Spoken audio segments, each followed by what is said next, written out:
the more you put in, the more special it'll be.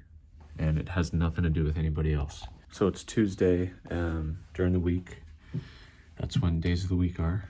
I've been thinking a lot about having pride in what you do and feeling passionate about what you do and bringing purpose to your everyday activity. And it started with that equipment bag in my locker room. Because I'll show you what I'm working with, what I was working with. Yeah, check this out. But I organized it now, so I know exactly what I got. And then socks, athletic, underwear stuff, and that's it.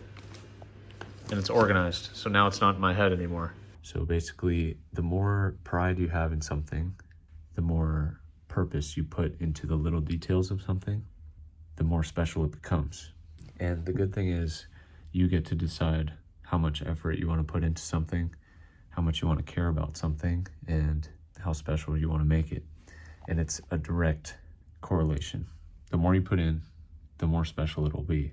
And it has nothing to do with anybody else. And it was a little challenging for me the last few weeks just playing, because obviously I wasn't playing well, but there were some things with the team and the structure that just wasn't sitting with me. I wanted to make it special again, and it started with the bag. And I'm just carrying it into the other areas of the game. And it's nice. And you can do this too.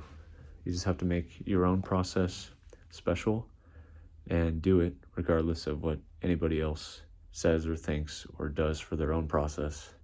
You can have a very special experience on a team, even if you never won a game, if you made every part of the process special. So that's how I'm going to do today.